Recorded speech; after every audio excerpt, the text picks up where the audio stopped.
dirección hacia el Faro, California. Vamos a tratar de detenernos en una playa que se llama Boca Catalina. Ahí vamos a estar haciendo la famosa cuerda de Tarzán. El barco fue construido en Bahía, Brasil, en 1948. Pesa 70 toneladas, mide 85 pies de largo y en la marítima se conoce como un Gap Freight Schooner. Es conocido schooner porque los dos mástiles son del mismo tamaño. Y en el tope del mástil tenemos una pieza de madera que se llama el Gap. El barco fue construido en Brasil, de Brasil lo fue transportado hacia Nueva York a Miami, y de Miami vino a Aruba con la especialidad de la casa que es el veneno del pirata. Que es en el veneno, es un secreto, no podemos decirlo, pero te garantizo que después de 6 o 7 vas a caminar de regreso a la playa sobre el agua.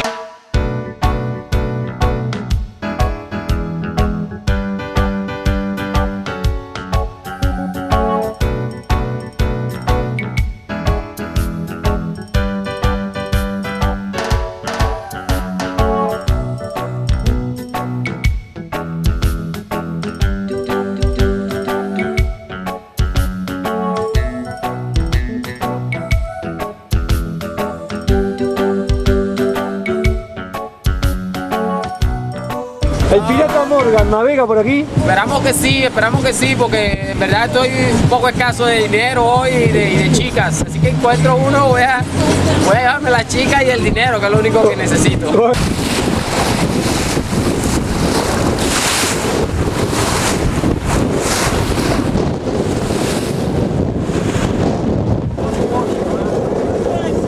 Y bienvenidos a bordo. Se puede decir que la historia de la piratería va de la mano con la historia de la navegación. Allá donde hubo barcos cargados de mercancías, surgieron los piratas, dispuestos a tomarlas por la fuerza. Se conocen incursiones de naves piratas desde los tiempos de la antigua Grecia. Incluso la Roma republicana sufrió el pillaje de estos ladrones del mar. Desde entonces han abordado embarcaciones y todavía hoy asolan los mares. Sin embargo, las mejores páginas de su larga historia se escribieron en los siglos XVI y XVII, la edad de oro de la piratería. El capítulo más característico de la historia de la piratería corresponde al desarrollado en el Caribe en ese período, episodio estrechamente relacionado con la historia de la presencia española en América. El origen de la piratería en el Caribe hay que buscarlo en una famosa bula del Papa Alejandro VI. En el año 1493 concedía a España y Portugal el derecho de posesión de las tierras que se iban descubriendo tras la llegada de Colón al Nuevo Mundo. Las posesiones españolas se situaban tras una línea imaginaria trazada 100 leguas al oeste de las islas del Cabo Verde. Los territorios situados al este de la citada línea serían de dominio portugués. Francisco I de Francia protestó airadamente contra la partición hecha por la Santa Sede. Quisiera ver, le contestó al Papa, el testamento de Adán, por el que se me excluye a mí de esa parte del mundo. Inglaterra, todavía sin marina, no podía intervenir en el litigio, pero años más tarde diría Francis Drake, ninguna paz al otro lado de la línea. Francia e Inglaterra quedaban pues al margen de las riquezas de América, y España, con una política equivocada, agravó más la situación cerrando el comercio del Nuevo Mundo. Todo barco extranjero navegando por aquellas aguas sería considerado a partir de entonces por la corona española como pirata. La primera nación en reaccionar fue Francia, dado que carecía de flota marina. Fue entonces que estimuló a los armadores particulares y hacia 1537 el Caribe estaba infectado de piratas franceses. Posteriormente, Inglaterra comenzó también a fijar su atención en América y soñando en el botín aparecen los primeros piratas ingleses en el Caribe, bajo la protección de la reina Elizabeth. La mayoría eran nobles y si no lo eran, la reina les daba la entrada en la nobleza. En cierta ocasión, el embajador de España pidió a la reina de Inglaterra la ejecución de Drake por pirata, después de que éste asaltara diversas flotas españolas. En respuesta al reclamo español, la reina Elizabeth nombró a Drake caballero. Pirata, ladrón que roba en el mar, sujeto cruel y despiadado. La palabra pirata proviene del griego y su significado es el que emprende, el que intenta fortuna. Los piratas eran ladrones del mar que actuaban al margen de toda ley. Sus fines no eran políticos, buscaban su propio beneficio y no servían bajo ninguna bandera que no fuera la Jolly Roger o bandera pirata. Muchos corsarios se convirtieron en piratas durante el período en que España e Inglaterra firmaron la paz. Los principales blancos de los ataques piratas eran mayoritariamente los barcos y también los asentamientos coloniales de bandera española o portuguesa. Es lógico que así fuera, puesto que eran precisamente esos dos países quienes monopolizaban el comercio entre Europa y el Nuevo Mundo. Sus buques cargados del oro y la plata de las Indias eran un suculento bocado para los piratas, pero ninguna bandera estaba a salvo de los salvajes perros del mar. Los reyes europeos trataron de luchar contra los piratas fletando barcos bien armados y equipados. Irónicamente, cada vez que se daba a un capitán el mando de un buque bien pertrechado, se le estaba invitando a establecerse por su cuenta y, por qué no, convertirse en aquello contra lo que se pretendía que luchase: pirata. Pero también existieron otros ladrones de mar. Un barco corsario era aquel que navegaba a las órdenes de un rey y realizaba actos de guerra contra los intereses de un país enemigo. Normalmente se trataba de debilitar su poder comercial y colonial. Los corsarios tenían en su poder documentos que autorizaban al barco a llevar a cabo tales actos. Dichos documentos recibían el nombre de patente de corso. Los límites que planteaban estos documentos eran muy ambiguos y normalmente eran los capitanes corsarios y sus tripulaciones quienes decidían qué era lo que podían hacer y qué era lo que no. Las patentes de corso eran entregadas por un rey, aunque lo más habitual en la práctica era que éste delegara en un gobernador. En tiempos de guerra, incluso podía llegarse al extremo de organizar expediciones corsarias contra los intereses de una potencia hostil. Cuando esto sucedía, los capitanes y tripulantes de las embarcaciones corsarias estaban obligados a entregar todo el botín a excepción de una pequeña parte, que podía ser un quinto del botín o incluso más. Cuando los barcos corsarios no formaban parte de ninguna misión de la corona, solían atacar cualquier buque cuya bandera no fuera la suya, comportándose como piratas, pero aún conservando los derechos de navegar en corso. El botín que conseguían de esta manera era para ellos, aunque estaban obligados a entregar una parte al gobernador colonial que procediese. Los barcos corsarios podían considerar como puertos seguros al país bajo cuya bandera hacían el corso, gozando además de su protección. Los corsarios no podían ser colgados por practicar la piratería, porque gozaban de un permiso, la patente de corso, expedido por la corona. Evidentemente, un corsario apresado por el enemigo no podía confiar mucho en este punto, pues era costumbre colgar a los corsarios enemigos.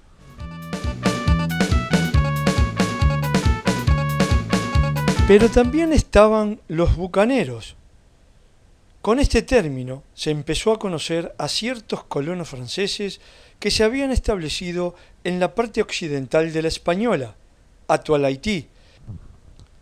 Recibían el nombre de bucaneros derivado de la palabra india bucán, con que designaban los indios el lugar donde ahumaban la carne, quemando madera verde bajo unos palos en forma de parrilla, que recibían el nombre de barbacoa. En aquella parte desocupada de la isla, la parte oriental la ocupaban los españoles, se habían reproducido extraordinariamente toros y vacas, y los bucaneros se dedicaban a cazarlos para vender luego sus pieles y la carne ahumada a los barcos, que sabían apreciar el sabor y la durabilidad de las carnes bucaneras. Los bucaneros vivían en la más salvaje libertad. Nadie les mandaba ni reconocían ninguna autoridad. Esto atrajo a todo tipo de gentes desahuciadas, proscriptos, fugitivos, esclavos, indios rebeldes, desertores, perseguidos por la religión, etc. El número de bucaneros fue en aumento y en 1620 empezaron a ser perseguidos por los españoles. Fue entonces que decidieron arriesgarse a cometer pequeñas correrías marítimas y tomaron como base de operaciones el islote de la Tortuga, próximo a la Española, uniéndose así a la Hermandad de la Costa que dio origen a los filibusteros. Como en la isla de la Tortuga no había casa, los bucaneros se encontraron ante un dilema para poder subsistir: o bien iban en canoas a la Española para cazar, o tenían que dedicarse a la piratería. A los que prefirieron esto último se les llamó filibusteros. La palabra filibustero proviene del holandés vrijbuiter, el que va a la captura del botín. En inglés, freebooter, después de la dura lección que habían recibido al ser arrojados de la Española, los freebooter comprendieron que era preciso unirse si querían hacer frente a posibles contingencias. Acostumbrados a vivir con absoluta independencia, no permitieron que les rigieran superiores, leyes o códigos. Nacía así la Cofradía de los Hermanos de la Costa.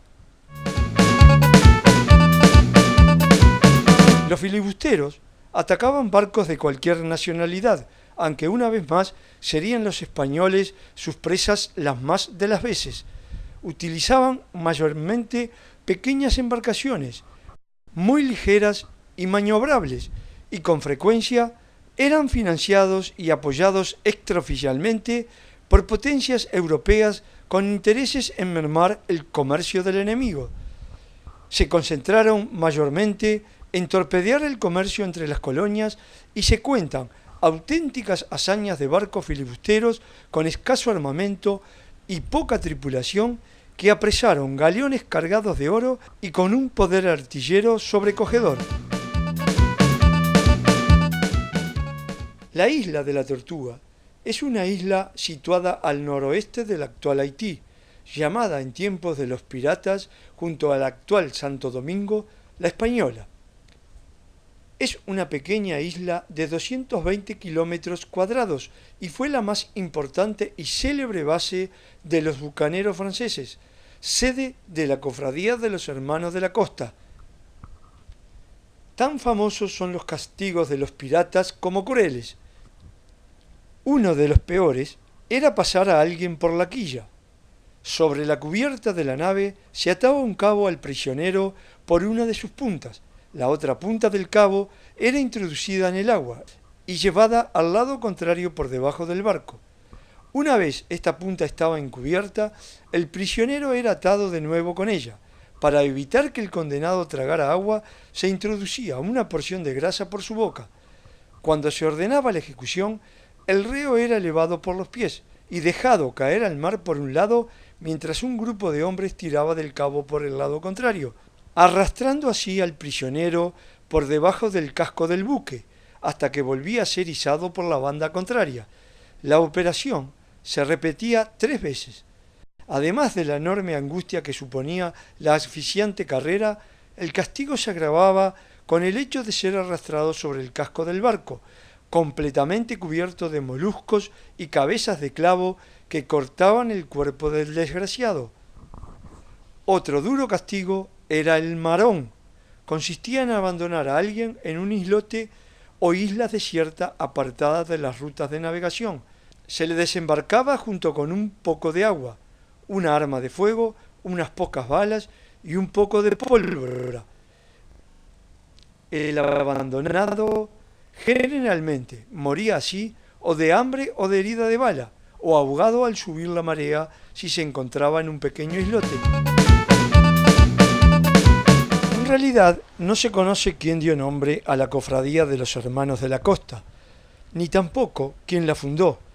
Lo único que se sabe es que empezó a existir después de que fueran expulsados los bucaneros de la Española en 1620. Como toda sociedad, tenía sus leyes, pero no eran leyes escritas. Era más bien un acuerdo general al que todos se sometían precisamente para proteger su libertad individual. Estaban ligados únicamente por la conciencia de su hermandad. No había ni jueces ni tribunales, únicamente una asamblea formada por los más viejos filibusteros. Las principales normas eran 4. Primero, se prohibía todo prejuicio de patria o de religión. Segundo, quedaba prohibida la propiedad individual. Esto se refería a la propiedad de tierra en la isla. Tercero, la cofradía no podía inmiscuirse en la libertad personal de cada uno. Las cuestiones individuales se resolvían personalmente. No se obligaba a nadie a partir en una expedición pirata. Se podía abandonar la hermandad en cualquier momento. Cuarto, no se admitían mujeres blancas libres en la isla. La prohibición se refería exclusivamente a estas y se adoptó para evitar riñas, discusiones y odios. Solo podían vivir en la isla las mujeres negras y las esclavas. Todos los hermanos eran iguales entre sí e incluso disponían de una tabla de indemnizaciones para compensar a quienes resultaban lisiados. Era tal la fraternidad existente entre los hermanos de la costa que, antes de entrar en combate, cada bucanero se conjuraba con un compañero y en el caso de que uno resultase muerto en la lucha, el otro se convertía en su heredero. Era muy común entre los bucaneros usar un arito de oro en la oreja izquierda. Era el capital que disponía su heredero para realizarle un entierro según lo conjurado antes de su muerte. De esta forma, evitaba ser tirado al agua y ser devorado por los tiburones. Los piratas no enterraban sus tesoros, arriesgaban el pellejo para conseguir el botín y se cuidaban mucho de no dejarlo enterrado en algún lugar donde cualquiera lo podría encontrar. Normalmente dilapidaban sus ganancias en el menor tiempo posible o hasta que pudieran emprender una nueva expedición. Antes de zarpar, quedaba fijado cuál sería la parte proporcional del botín que correspondería a cada uno, siempre en función de su rango en la expedición. Quedaba claramente establecido que una vez conseguido, el botín sería puesto en común para proceder al reparto. Se estipulaban duros castigos para aquellos que osaban quedarse con alguna parte para sí y eran descubiertos. También se preveían premios para el primero en avistar una presa o el primero en pisar el barco abordado. Normalmente, el premio era la posibilidad de elegir una pieza del botín.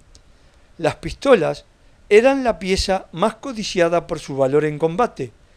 Barbanegra portaba 8 de ellas ganadas en combate, bien colocadas en sendas cartucheras y cruzadas sobre su pecho.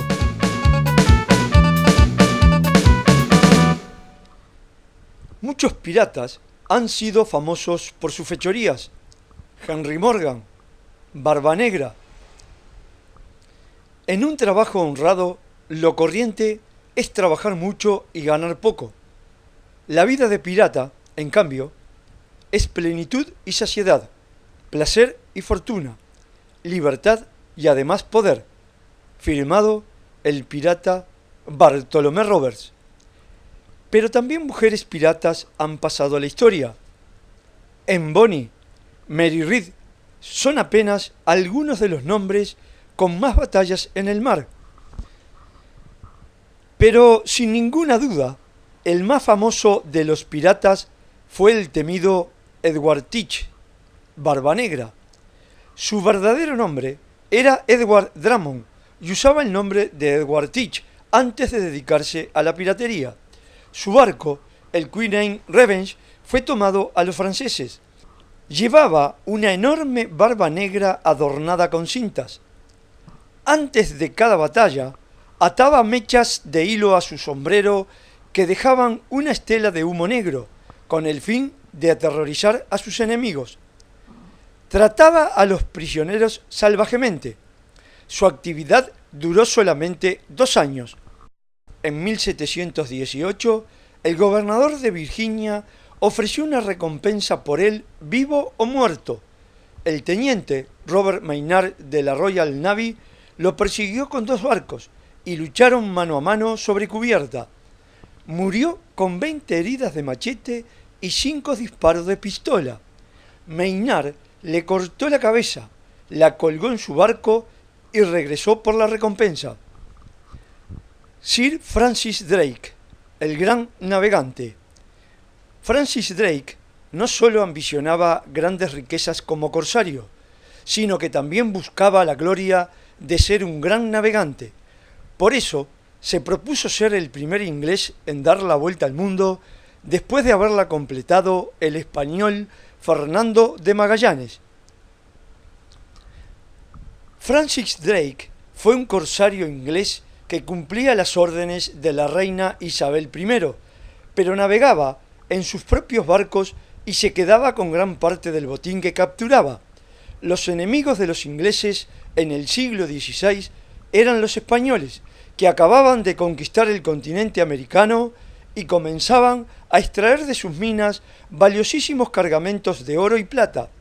Ese era el botín que buscaba Francis Drake atacando a las naves españolas. En 1595, ya nombrado almirante por la reina Isabel I, partió en su última expedición a las Indias Occidentales. Falleció durante la travesía a causa de una fuerte fiebre.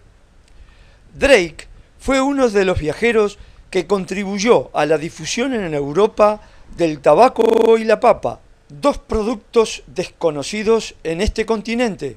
Llámalo de frente, yo te toco cocinar, como siempre.